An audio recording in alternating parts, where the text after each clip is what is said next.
Okay, open up your Algebra Review notebook, and I want you to hit the Equations tab, and then go to the first slide under the Equations tab. And so let's practice solving these equations.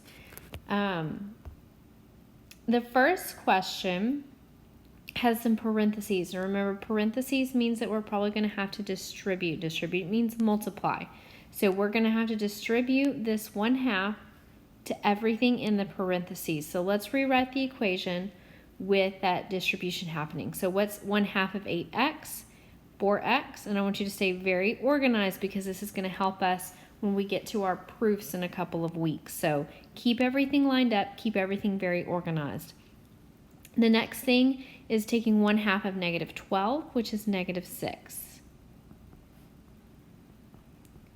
And we're going to do everything step by step. Again, this is just going to help you prepare yourself for when we get to proofs. So the next thing you can do, and there are a couple of options, there's not a specific order, but I see, let's go ahead and combine our like terms. And I see on one side here that we need to combine those two like terms. So let's rewrite the left side, it's not changing. And if I have 2x and another x, that gives me 3x minus 1. Okay, now all of our like terms are combined on either side. Now we need to start rearranging and get our like terms on the same side. So let's move our x's first, and if it's a positive 3x over here, we need to subtract 3x. And so let's rewrite. We now have 1x minus 6 equals -1. Last step, let's go ahead and move our -6 over, making it +6 to cancel on the left, add 6 on the right, and so now we have x equals 5. Okay, step by step. Let's go to the next equation. Now, what do you notice here about this equation? My head says, I've got a denominator. Let's get rid of that first. And so if the easiest way to get rid of a denominator is to multiply everything by that denominator. And I mean every little piece in the problem.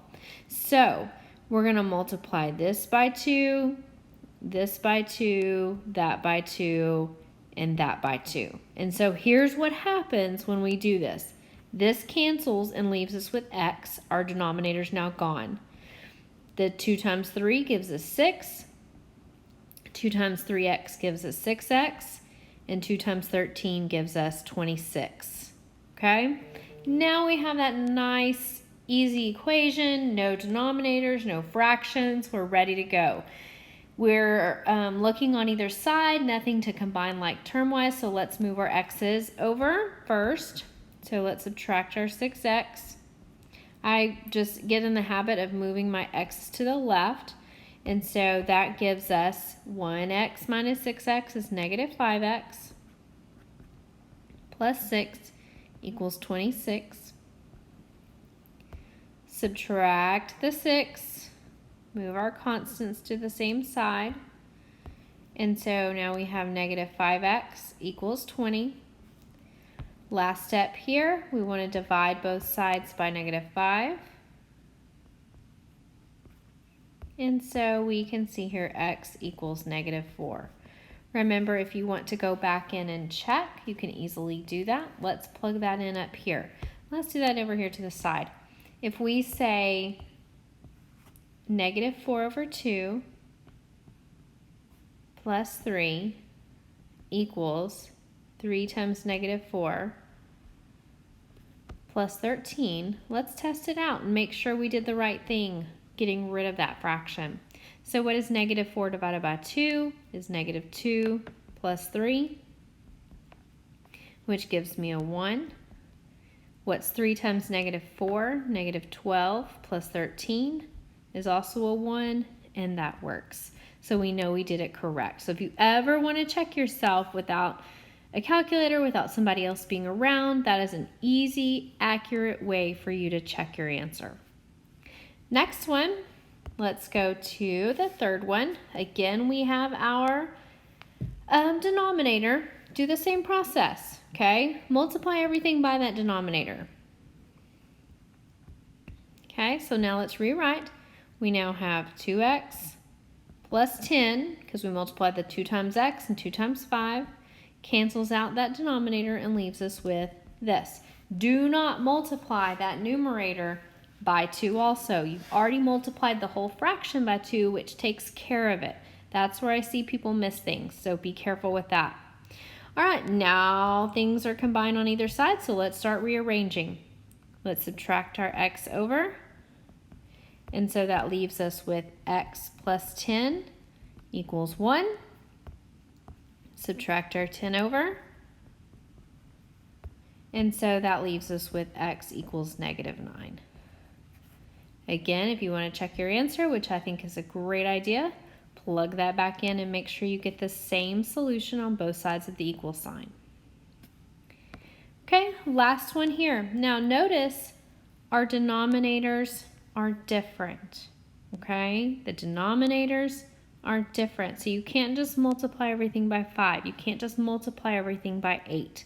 So the easiest thing here is to, 1, you can set up the common denominator and change it that way, or we can kind of do what's called cross multiplying, and we can multiply the 5 by everything on this side, and we can multiply the 8 over here. So here's what that looks like. I'm saying 8 times 3x, and I'm saying 5 times 5x minus 2. Notice I went across, not multiplied what's above, okay? Once I did that, my denominator's gone.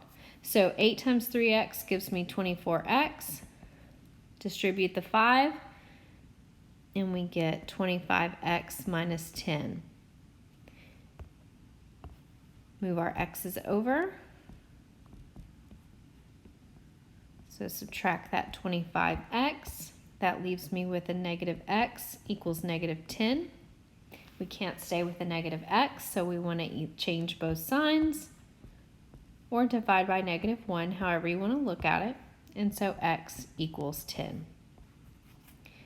Okay, if you're like, I'm not too sure that that worked, let's plug it in and I'll show you how that did work there. So let's say we have 3 times 10 over 5.